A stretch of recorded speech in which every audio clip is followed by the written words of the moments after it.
What's up, MP? Objects in motion, stay in motion.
And a little glimpse, a little feel of basketball fever. These fans are feeling it in anticipation of this big game. Thank you for tuning in this Sunday evening. Along with Greg Anthony and Brent Berry and David Aldridge, this is Kevin Harlan. Got one more great treat for you, folk. Here we are in November, and let's see how things are going out east in the early season. Taking a look at Cleveland. They've got the #1 record in the conference, and because of it, each night out, their competition is going to bring it right at them. And, of course, the Toronto Raptors, 5.5 games behind. And I think for Toronto, they haven't packed any big surprises into the early part of this season. They're right in the middle of the NBA's pecking order. And based on their early returns, it's really hard to see that position changing very much in one direction or another. I see them as a team that's right there in the middle of the pack, but not one that's ready to make any leap this year. Here are the 5 for the Raptors. Barnes and Pirtle make up the inside pair. Grady Dick is out there with Emmanuel quickly. And it's Ingram in at the small forward position. And for Cleveland, they've got MP. Thompson is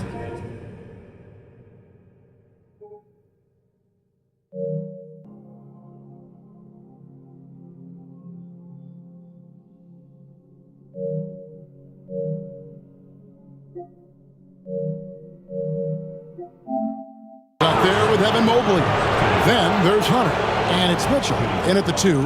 This is his first trip to the line tonight. And examining his numbers this season, we can see that he's been an exceptional free throw shooter, right around 85. So, Shams, the Raptors finally traded their terrific wings, Pascal Siakam and OG Anunoby. We know how the other teams that got those players made out. New York and Indiana, they were terrific and helped those teams. How did the Raptors make out when all was said and done? Both of those players were upcoming free agents. It was difficult to judge the trade market. But with that said, the Raptors were able to get draft picks plus young, exciting talent like Canadian R.J. Barrett and Emmanuel quickly. But let's factor in the biggest key here. It's Scotty Barnes. He is their future. He's their untouchable. He's who that front office feels great about as their cornerstone moving forward. Love Barnes. Love him. MP looking solid from there. Quickly the pass to Pirtle. Here's Dick. Pass to quickly. And there's the call on Evan Mobley. That'll be his second foul of the game. Now with 2 fouls here in the first quarter, everything changes for him. He's got to be more careful on defense. And the Cavaliers making a change here. Strus is checked in. Pirtle with a screen on Hunter. Clock at 6. Out to Ingram. Goes back up. And it's Strus with the rebound. And with the new broadcasting deals, NBA salaries figuring Shams to skyrocket. And we're not even just talking about the players, Kevin. It's the coaches. It's the front office executives. Everyone is seeing some massive, massive paydays. Every single year, we're seeing the biggest contract in league history, and it's only going to get bigger and bigger in years to come. Are you surprised at the size of some of these coaching deals? I mean, the numbers are amazing to me. coaching, these front office deals, it's getting higher and higher. And once Monty Williams signed the deal he did in 2023, that only elevated the market for coaches, and front office executives also are getting big paychecks. They get it again. Toronto working the ball around now. Barnes looking around for three. Not going to fall. Starting off slow. He misses his first three from the floor. For three, Mitchell. Rebound by the Raptors. They're coming off that win against Minnesota.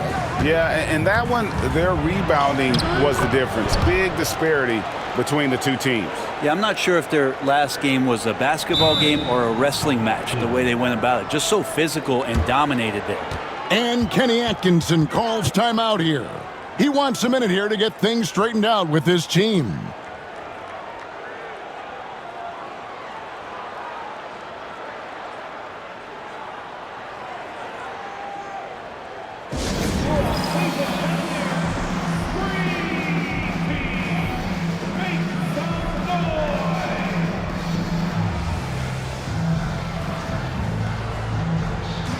Chris Boucher's checked in for Toronto.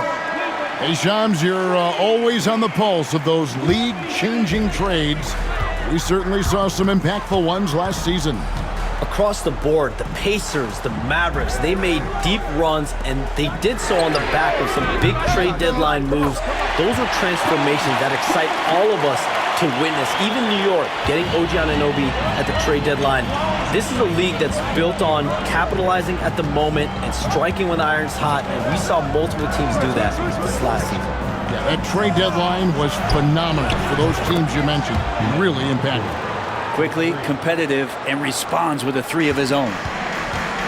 The Cavaliers have gone 50% from the field, hitting 3 of 6 since the opening tip. Kicks it out to Collins. Tried to come right back with the 3 of his own, but it's no good. And so quickly we'll bring it up for the Toronto Raptors, and he comes up with the deuce. And in last year's playoff, Shams, we did see a lot of players injured and unable to play. What are some of the solutions that may be being talked about that you hear about? People certainly ask if this is a result of the 65-game rule.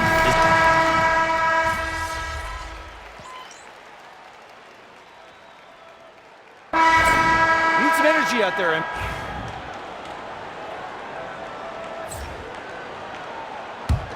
The Cavaliers trail by 3. Mitchell and Strus are your wingmen. Evan Mobley is out there with Tristan Thompson. And it's MP in at the point guard position. That's the 5 for Cleveland right now. MP showing the range. Yeah, recognizing the opening, and Mobley got it to his teammate there on a platter. Just over 1 minute has passed here in the second quarter. Barnes outside. Pass to Abaji. Launches a 3. Cavaliers with the rebound. Strus has got his 4th rebound in this one.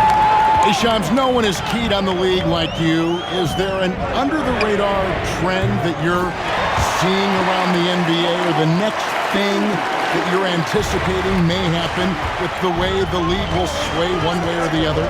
Talking to executives around the league, it's clear that length has been very important, but having players that do multiple things and are versatile, that is of the utmost importance right now. We saw what happened with the Celtics winning a championship this year. I think that certainly is going to have an impact on how teams are going to build moving forward. Like the Celtics, you want to have players, 3 to 5 players that are playing heavy minutes for you, that are doing everything out there on the floor, not just one particular move. Here's Shed. Last game out, he had 14. Ingram outside. From deep. They get it back. And the dunk by Pirtle. Man, Pirtle's reach sure comes in handy on the glass. He gets to that ball and attacks right away. Cleveland's gone 3 of 4 with the long-range bombs here in the second quarter. Shams, we know you grew up in Chicago. I'm assuming you grew up a Bulls fan. Who didn't? And you had to have a favorite player growing up with those terrific teams. I was a big-time fan of hoops in general. Definitely someone for me was Kobe Bryant. That someone wasn't a Bulls player. We almost got him one year, but that was someone I grew up watching. Kevin, did you have a favorite team or player growing up? Well, I love Kobe. I called every season of LeBron and every season of Kobe Bryant. And Bryant actually did stuff for 2K. As you know, not too long ago, before his passing, he sat down for a couple hours. But I hate to rank them because Kobe, Jordan, and LeBron are all right there at the very, very top. Hard to beat Jordan, right? Very hard to beat Jordan. Obviously, the GOAT, the greatest of all time. Kobe, for me, watching growing up, that was the closest thing that I had. Mitchell wide open. Gets it to go from beyond the arc. Mitchell's got the lead up to 3 now for the Cavs. And how about the last 5 made shots have all been threes? The defense is just giving up a barrage. Hunter's checked in for the Cavaliers. Let's take this opportunity to show you the teams that have been the best three-point shooting squads over the last 10 games. The Cavaliers, number 1. The main factor, I think, is the great spacing. That has led to wide-open, long-range shots, and that's why we see the great numbers from the 3. Dick in the corner. 1:19 left in the first half of the game. Birtle sets the pick for Barnes. Shot clock at 5. And again, Toronto no up. Very dangerous to leave a guy like that open. Lucky break there for the D. Shams, it's been fun. And you know what? It's been too short. So you got to promise you're going to come back and give us some more inside information on the NBA. We have loved every second having you here courtside with us tonight. Sorry I was not able to break any big news on air this time, but you know what? My phone's ringing, so maybe next time. Let me look at this. Wait a moment. That is big news! Holy cow! Come back sooner than later, okay? Thank you. So great to have Shams stop by. You can see his passion for the game in every word he said.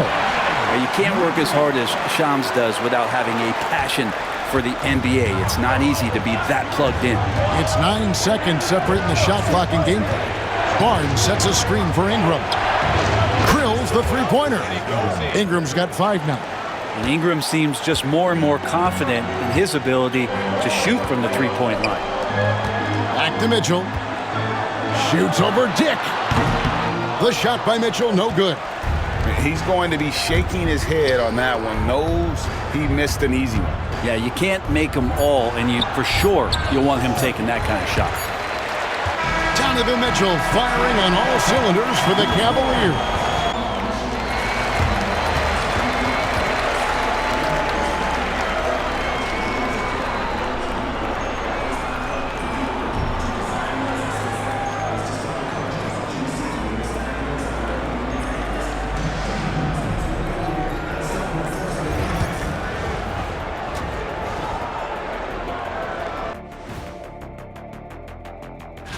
Taking a look here now at Toronto, even if they're not the team we thought they'd be, they haven't completely come off the rails.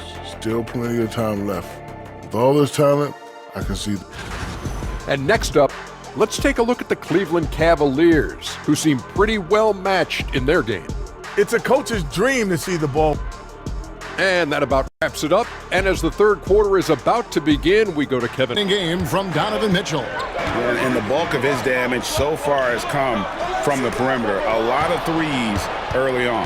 Yeah, he keeps tracking down those spots behind the three-point line and finding some open opportunities. Setting the floor for the Raptors. Barnes and Pirtle make up the inside pair. Emmanuel quickly out there with Dick, and it's Ingram in at the 3 slot. Greg, every year, injuries are a huge factor in shaping the title race. And I'm guessing that teams should probably put more of a premium on durability. What do you think? Well, Kevin, I think all GMs take that into account. A team wants to be confident it'll have a stable roster over the course of a long season. Barnes. Good D by Mobley. And when you can't get anything to fall, it definitely gets in your head. Especially if you're a player that doesn't get a lot of shot attempts, but otherwise the mindset is, I just got to get the next one to go, and you don't want to put that much pressure on yourself. First trip to the free throw line for him tonight. Yeah, it's good to see him with his free throw percentage up over 80. At the line for Cleveland, Evan Mobley. Free throw good, Mobley. And to me, Evan Mobley seems like a fast learner. He adapted to the league play pretty seamlessly and is always looking for little ways to improve. Jake with it. Taking a look at his stats, he's averaging around 9.5 points a game. And out of the gates here in this second half, they have not started well. 0 of 3. Mitchell in the corner. Collins looking around. Off target there. That would have pushed the lead to double digits. There aren't too many players with a skill set as diverse as Brandon Ingram. Yes, Kevin, you got to appreciate the tools that Brandon Ingram possesses. That comes with a lot of hard work. But this guy can score over smaller defenders. He's creative enough to draw contact against bigger guys and use that quickness. He's always been a scorer, but his playmaking ability over the past couple seasons, that's something that's growing and is giving them a chance to be very competitive. And Darko Rajakovic calls timeout. This will give him a chance to discuss some potential alterations.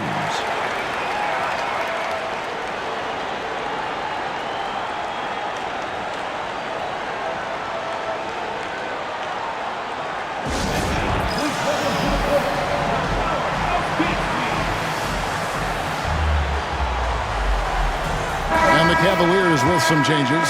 Okoro, he's checked in for DeAndre Hunter. Javonte Green comes in for Mitchell, and it's Garland in for MP.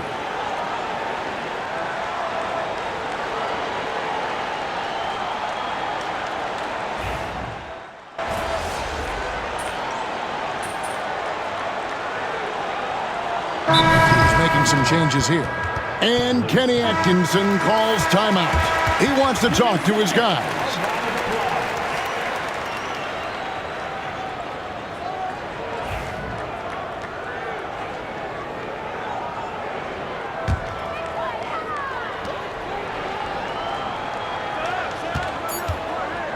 Mero on the wing. Good, and the assist goes to MP. MP's got assist number 5 here tonight. And as we end the third quarter, a double-digit deficit will make it tough to come back. Cavaliers ahead as they end the third quarter with a tremendous 17-6 run. Don't go anywhere. The final quarter is coming up next on 2K Sports.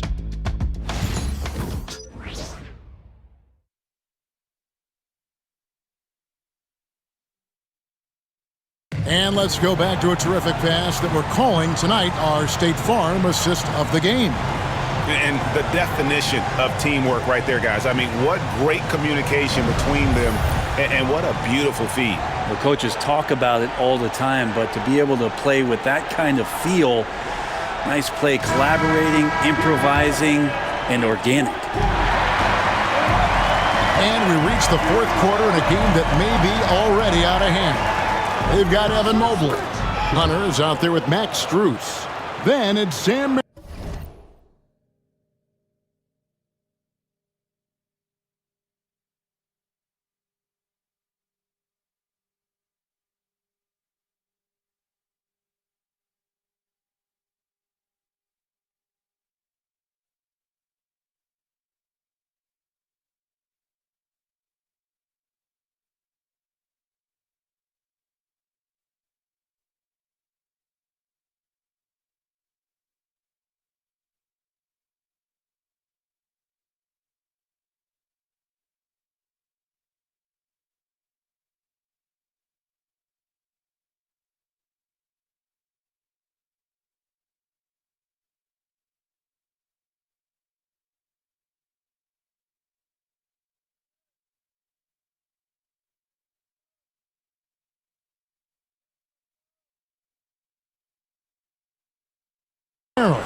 And it's MP in at the 1.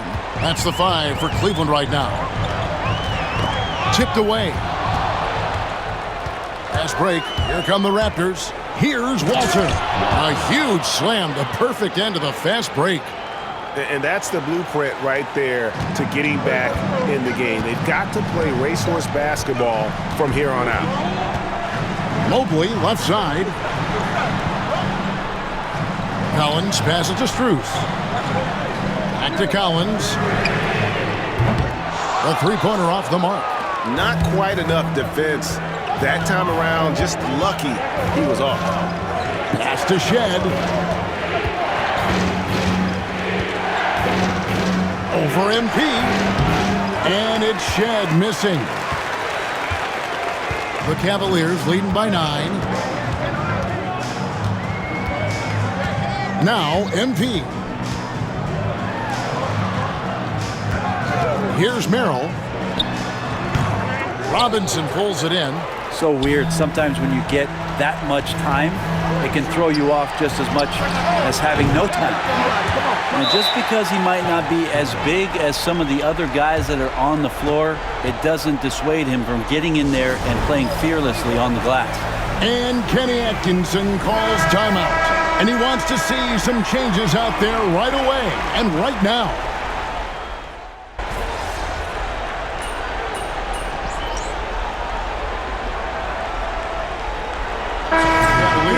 Hunter's checked in for Okoro, and Collins subbed in for Garland.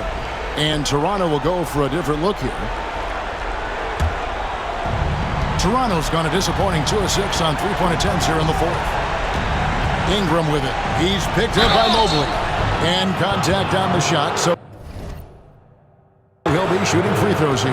Ingram adding more muscle and a little more moxie each and every year.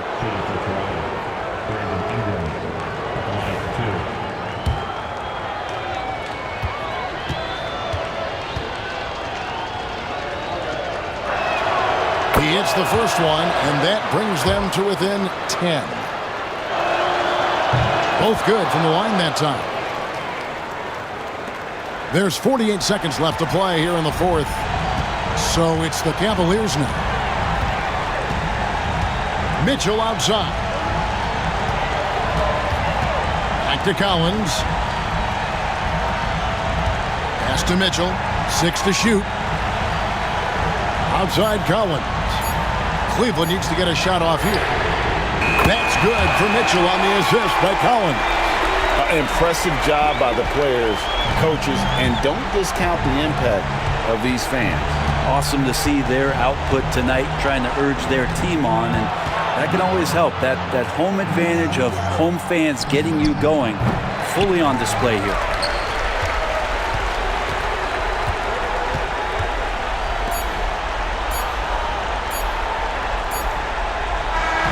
So we see the Cavaliers taking the win here.